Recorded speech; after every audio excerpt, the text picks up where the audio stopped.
नमस्कार। मैं Harnath Singh, देनमा inter college Kurawali Mainpuri. आज मैं क्लास 11 में एक नया टॉपिक लेके आया हूँ आपके लिए। बच्चों, इसको आप अच्छी तरह से समझिए, पढ़िए। इस टॉपिक का नाम है गुरुत्वाकर्षण।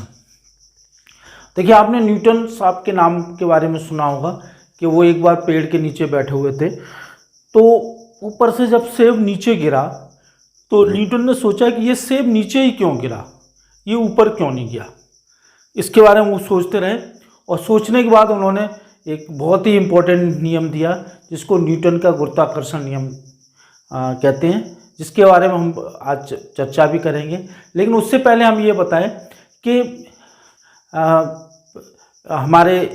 हमें सब पता है आपको कि पृथ्वी है, पृथ्वी के चारों तरफ हमारे उपग्रह चक्कर लगाते हैं और हमारी पृथ्वी जैसे बहुत सारे 8 ग्रह हैं जो सूर्य के चारों तरफ चक्कर लगाते हैं। और इस तरह के सूर्य जैसा जो हमारा ब्रह्मांड है वो एक गैलेक्सी का पार्ट है।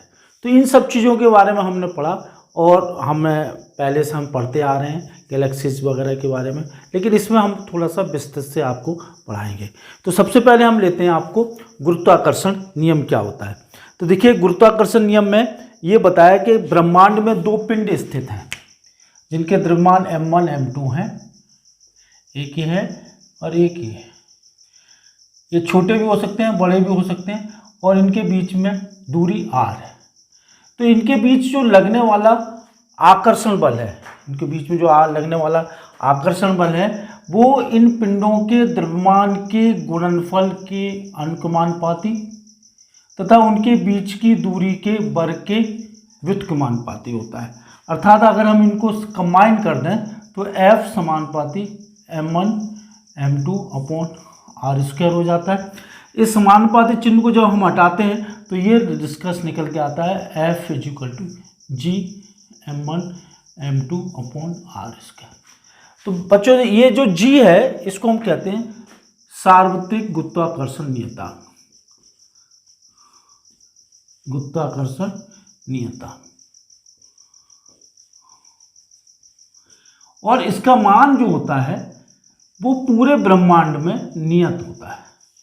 पूरे ब्रह्मांड में इसका मान होता है 6.67 × 10⁻⁻11 newton metre square upon kg square.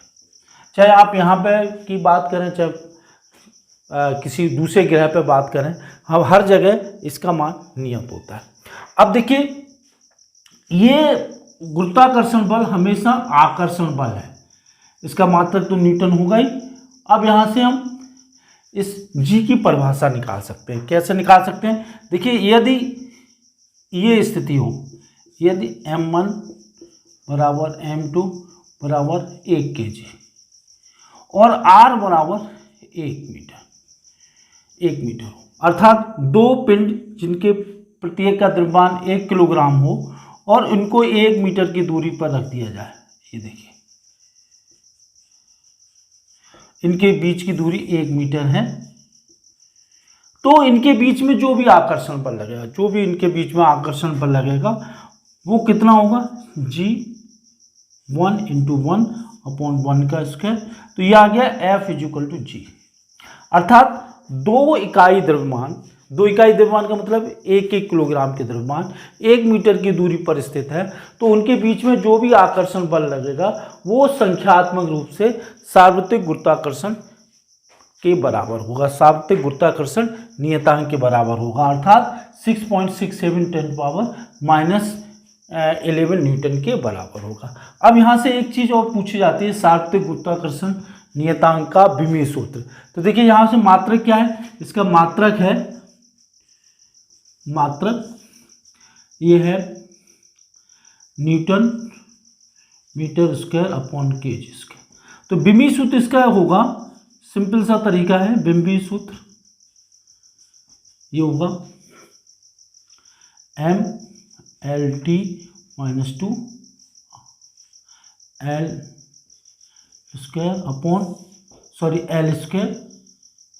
L square upon m का स्क्वायर। तो ये जब u पर जाएगा तो कितना हो जाएगा? m पे पावर -1 L³ और T-2, ये हमारा इसका विमीय सूत्र हो जाएगा। तो इस तरह से हमने गुरुत्वाकर्षण नियतांक, गुरुत्वाकर्षण बल के बारे में पढ़ा, और ये हमारा सदिश राशि है जैसा कि आपको पता है। अब यहीं से हम आते हैं गुरुत्वीय बल। देखिए गुरुत्वीय बल क्या है? गुरुत्वाकर्षण बल का एक विशेष स्थिति है। उसका भी मतलब समझिए, अगर दोनों पिंडों में से एक पिंड बहुत बड़ा हो, जैसे एक पिंड ये है और एक पिंड बहुत छोटा है, मान लीजिए ये पिंड हमने मान लिया थोड़ी देर के लिए पृथ्वी है, पृथ्वी, और ये कोई हल्का पिंड है, पिंड, तो इनके बीच में जो आकर्षण बल लगेगा, जो गुरुत्वाकर्षण बल लगेगा,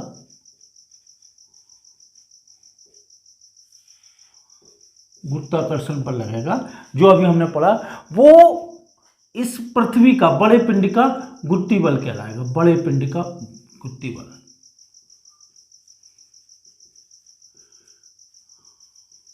गुरुत्वीय बल, अर्थात ये कहलाएगा पृथ्वी का गुरुत्वीय बल, गुरुत्वीय बल। अब चूंकि हम पृथ्वी पर रहते हैं, अगर हम यहाँ पे बात करते हैं गुरुत्वीय बल का, तो उसका मतलब होता है पृथ्वी का गुरुत्वीय बल। अगर हम चंद्रमा पे पहुंच जाते हैं और चंद्रमा पे और किसी पिंड के बीच में, हल्के पिंड के बीच में जो बल लग रहा होगा, वो चंद्रमा का गुरुत्वीय बल होगा। तो जिस जगह पर, जिस ग्रह पर हम होते हैं और वहाँ पर हम जिस आकर्षण बल की बात करते हैं, वो हमारा गुरुत्वीय बल कहलाता है। लेकिन अगर हम पृथ्वी और सूर्य के बीच की बात करें, तो ये पृथ्वी हमारी सूर्य की तुलना में हल्की होगी, तो ये इनके बीच में जो बल लगेगा वो कहलाएगा सूर्य का गुरुत्वीय बल। हमेशा बड़ा पिंड होता है उसका हम गुरुत्वीय बल कहते हैं। तो इस तरह से ये जो हमारा गुरुत्वाकर्षण बल है उसका विशेष स्थिति है गुरुत्वीय बल। तो कहने का मतलब है पृथ्वी तथा किसी हल्के पिंड के बीच में लगने वाले गुरुत्वाकर्षण बल को गुरुत्वीय बल कहते हैं। अब देखिए इस गुरुत्वीय बल के कारण क्या होगा, पिंड, ये जो हल्का पिंड है वो गति करेगा, और गति करेगा इसमें त्वरण भी उत्पन्न होगा। उस त्वरण को हम कहते हैं गुरुत्वीय त्वरण। गुरुत्वीय त्वरण का मतलब ये होता है कि किसी भी पिंड में गुरुत्वीय बल के कारण उत्पन्न त्वरण को गुरुत्वीय त्वरण कहते हैं। अब देखिए जैसे ये हमारी पृथ्वी है और इसकी त्रिज्या r है, और बहुत कम ऊंचाई पर ये कोई पिंड है m, ये कम ऊंचाई पर है h, तो इसके बीच में जो आकर्षण बल होगा वो होगा गुरुत्वाकर्षण बल, जिसको हम कहेंगे गुरुत्वीय बल होगा F = G(m)m बटे r + h का होल स्क्वायर। और अति निकट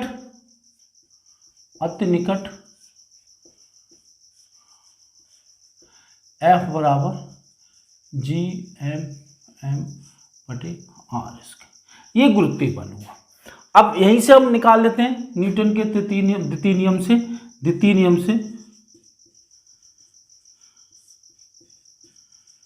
से हम यहां से निकाल देते हैं गुरुत्वीय त्वरण।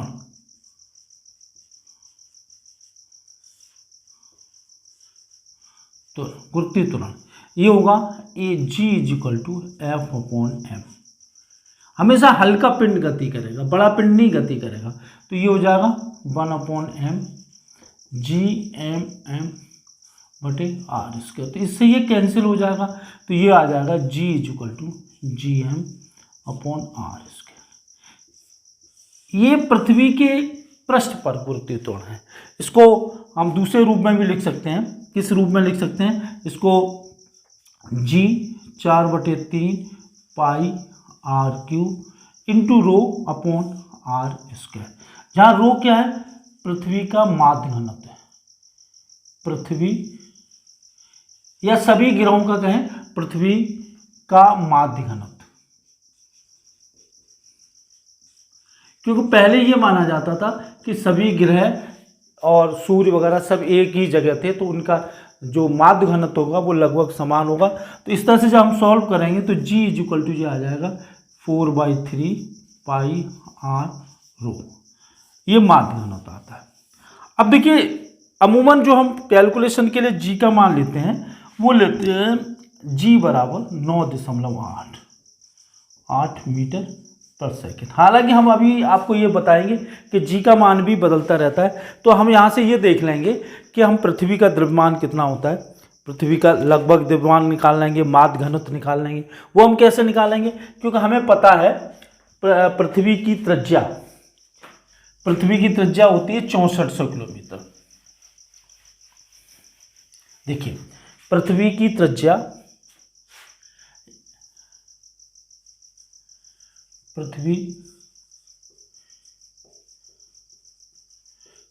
बराबर 6400 किलोमीटर पृथ्वी की, और जी का मान 9.8 मीटर प्रति सेकंड स्क्वायर, और कैपिटल जी का मान 6.67 10⁻11 newton metre square upon KG square. तो इस तरह से अगर हम इसमें रखें इस सूत्र में, तो m बराबर आएगा G R square upon capital G. तो इसमें देखिए जी 9.8, इसको 6400 10⁻³ इंटू 6400 गुणे 10⁻³ अपॉन 6.67 इंटू 10⁻11। जब हम इसको सॉल्व करेंगे तो ये मान जो लगभग आएगा 6 इंटू 10⁻24 kg। ये मान बहुत अधिक है, जिसमें हम सभी का द्रव्यमान इसमें शामिल है। 6 इंटू 10⁻24 kg लगभग हमारा संपूर्ण पृथ्वी का द्रव्यमान आएगा। अब यहाँ से हम इसका माध्य घनत्व भी निकाल सकते हैं। कैसे माध्य घनत्व निकालेंगे, इसमें हम जो हमने द्रव्यमान निकाला है उसमें पृथ्वी के आयतन का भाग दे देंगे। तो देखिए पृथ्वी का माध्य घनत्व, पृथ्वी का माध्य घनत्व, पृथ्वी का द्रव्यमान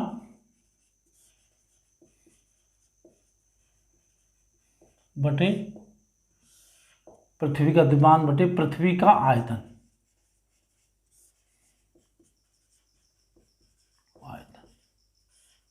तो देखिए इसमें क्या आएगा, ये द्रव्यमान हम निकाल चुके हैं, m/4/3 पाई r³ इंटू ए। तो देखिए m आपका निकल चुका है 6 इंटू 10⁻24 अपॉन 4/3 इंटू 3.14, और ये हो गया 6400 इंटू 10⁻³ का होल क्यूब। तो जब हम इसको सॉल्व करेंगे तो ये मान निकल के आएगा 5.5 नियरली 5.5 इंटू 10⁻³ kg प्रति मीटर क्यूब। ये हमारा पृथ्वी का माध्य घनत्व निकल के आता है। तो इस तरह से हमने जी के मान का ज्ञात होने से इसके मान निकाल लिए। अब देखिए होता क्या है, पृथ्वी की जो गुरुत्वाकर्षण है वो निर्भर करती है उसके द्रव्यमान पर और उसकी त्रिज्या पर। अगर पृथ्वी सिकुड़ कर आधी रह जाती है तो हमारा जी का मान बदल जाएगा, क्योंकि आर बदल जाएगा, द्रव्यमान वही रहे। अगर द्रव्यमान बदल जाता है तब भी जी का मान बदल जाता है। तो अभी तक हम पिछली क्लासों में ये पढ़ते आए कि जी का मान 9.8 मीटर प्रति सेकंड स्क्वायर रहता है, या हम कैलकुलेशन के लिए जी का मान 10 मीटर पर सेकंड ले लेते हैं। लेकिन यहाँ पे आप देखेंगे यहाँ पे कि जी का मान भी बदलता है, उसके कई एक कारण हैं। तो हम ये देखते हैं कि जी का मान किन किन स्थितियों में परिवर्तित होता है। तो पहला तो है हमारा जी का मान ऊंचाई के कारण।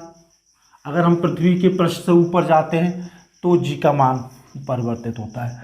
दूसरा हमारा जो कारण है गहराई के कारण, अगर हम पृथ्वी के पृष्ठ से नीचे जाते हैं तब भी जी का मान बदल जाता है।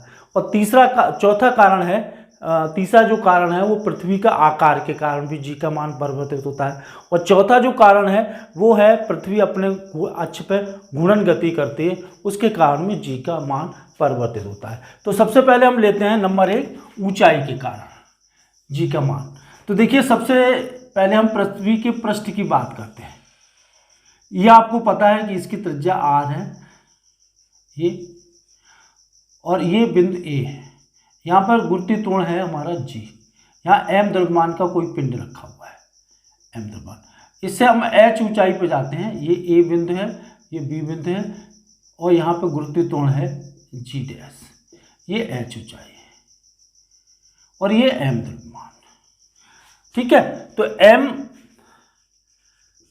पृथ्वी का द्रव्यमान है और r पृथ्वी की त्रिज्या है,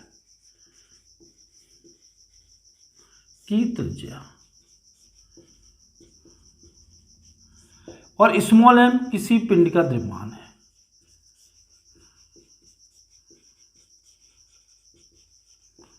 अब देखिए, ये देखिए, अब हाँ यहां पे देखिए, जब पिंड A पर स्थित है, जब पिंड A पर स्थित है, A पर स्थित है, जब पिंड A पर स्थित होगा तो यहां पे जो इसका भार होगा वो इसके गुरुत्वाकर्षण के बराबर होगा। तो इससे m से m कैंसिल हो गया, तो g equal to GM upon r square, ये पहला समीकरण हो गया। ठीक है, अब जब पिंड B पर स्थित है तो क्या स्थिति होगी, B पर स्थित है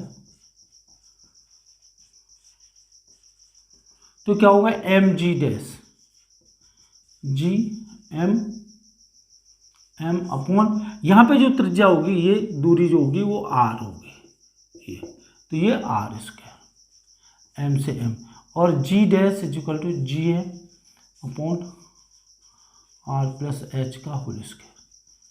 दूसरा ये सूत्र आया।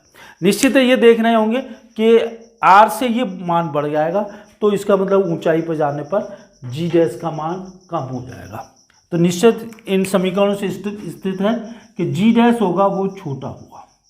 अब हम इनमें संबंध निकालते हैं। संबंध निकालने के लिए क्या करिए कि इस समीकरण 2 में पहले का भाग दे दिए, तो g डैश अपॉन g ये हो गया gm upon r plus H का whole square upon r square, तो इससे ये कैंसिल हो गया, तो g डैश अपॉन g ये हो गया r upon r plus H का होल स्क्वायर, और g डैश अपॉन g, यहाँ पे क्या होगा r स्क्वायर और यहाँ पे हम कॉमन ले लेते हैं r को, तो ये होगा 1 प्लस एच अपॉन r का होल स्क्वायर, इससे ये कैंसिल हो गया।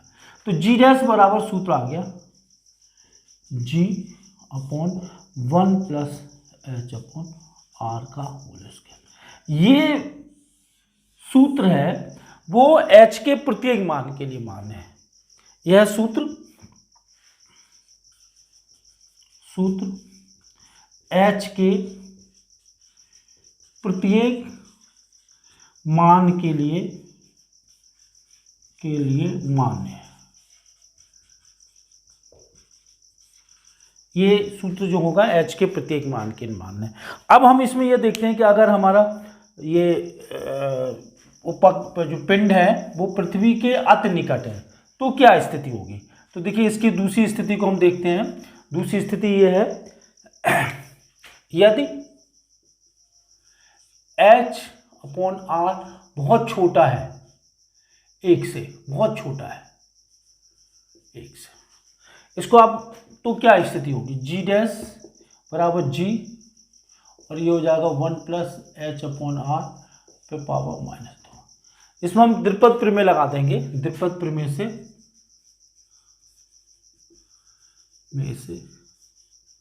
क्या होगा, g dash is equal to g 1 - 2h अपॉन r। आगे के हम पदों को छोड़ देंगे, तो ये जो सूत्र होगा वो कम ऊंचाई के लिए मान्य होगा, कम ऊंचाई के लिए मान्य। और ये जो सूत्र होगा वो प्रत्येक जगह मान्य होगा।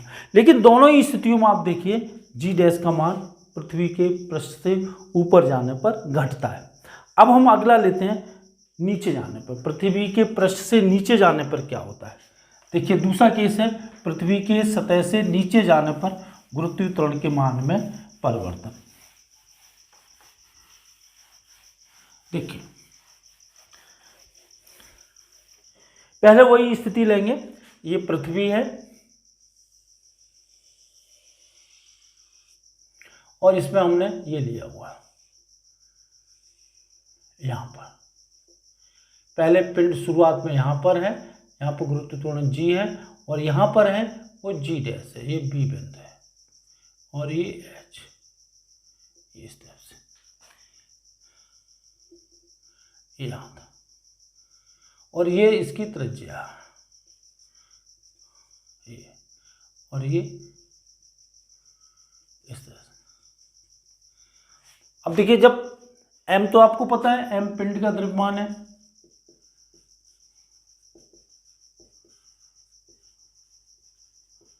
और इस पूरी पृथ्वी का द्रव्यमान है m, ठीक है, और ये अंदर वाली पृथ्वी का द्रव्यमान है जिसकी त्रिज्या r माइनस h है, उसका द्रव्यमान m डैश है और जो बाहर वो पूरी पृथ्वी है उसका द्रव्यमान m है।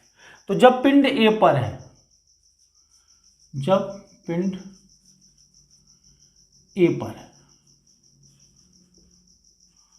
तो हमें पता है mg equal to G M m upon r square, इससे ये कैंसिल हो जाएगा और g equal to G upon r square 4/3 pi are cube into rho upon r square. तो g equal to G upon r square, sorry ये एक ही are square आएगा तो ये हो जाएगा g इंटू 4/3 पाई आर रो, ये पहला। अब जब पिंड B पर स्थित है तो क्या होगा, जब पिंड B पर स्थित है तो mg dash G M dash M upon R minus H का होल स्क्वायर, इससे ये कैंसिल हो जाएगा तो G dash is equal to G upon R minus H का whole square into 4/3 pi R minus H का क्यूब। तो G dash is equal to ये जी इंटू 4/3 पाई इंटू इसमें माध्य घनत्व आएगा आर माइनस एच रो। अब देखिए समीकरण 2 में 1 का भाग देने पर, 2 में 1 का भाग देंगे तो ये G dash is equal to G 4/3 pi R minus H का cube upon G 4/3 pi are cube, इससे ये पाई से पाई अपॉन जी, तो जी डैश अपॉन जी ये हो गया R minus H upon R का क्यूब और G dash is equal to G 1 minus H upon R का क्यूब। आर का यहाँ पे ये स्क्वायर होगा, ये यहाँ पे स्क्वायर होगा, ये क्यूब नहीं होगा, ये आर ओनली आर ये ओनली आर, तो ये यहाँ पे क्यूब नहीं होगा, ये सिंपली आर होगा। तो ये इस तरह से ये हमारा सूत्र निकल के आ गया। तो निश्चित है जी डैश का मान इस सूत्र से स्पष्ट है कम होगा जी से, और पृथ्वी के केंद्र पर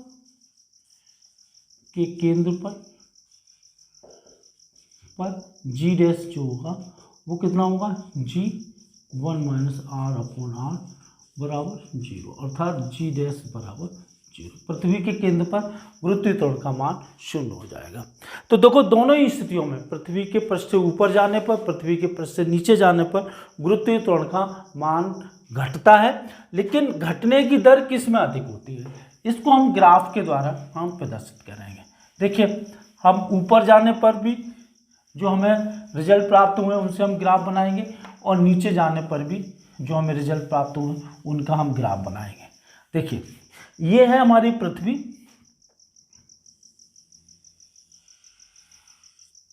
यहां से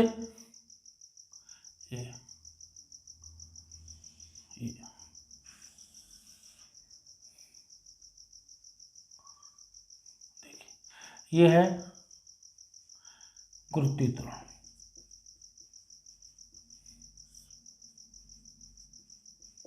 यहाँ पर अधिकतम होगा और ये नीचे जीते जाएंगे, यह अधिकतम पृथ्वी के पृष्ठ पर, और फिर इसके बाद ये नीचे गिर,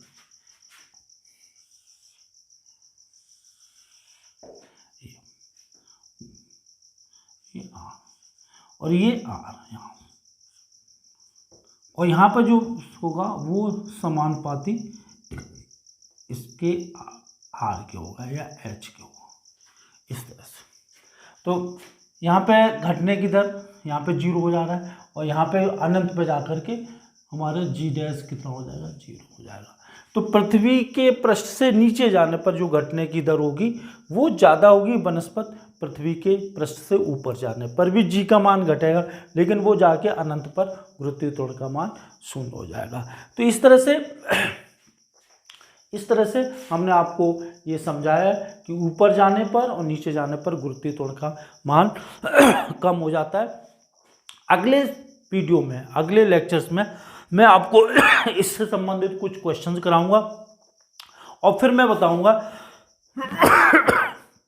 गहराई के क्वेश्चंस कराऊंगा, फिर आकार के कारण, घूर्णन गति के कारण जी के मान में जो परिवर्तन हुआ है उसकी चर्चा करूंगा। धन्यवाद।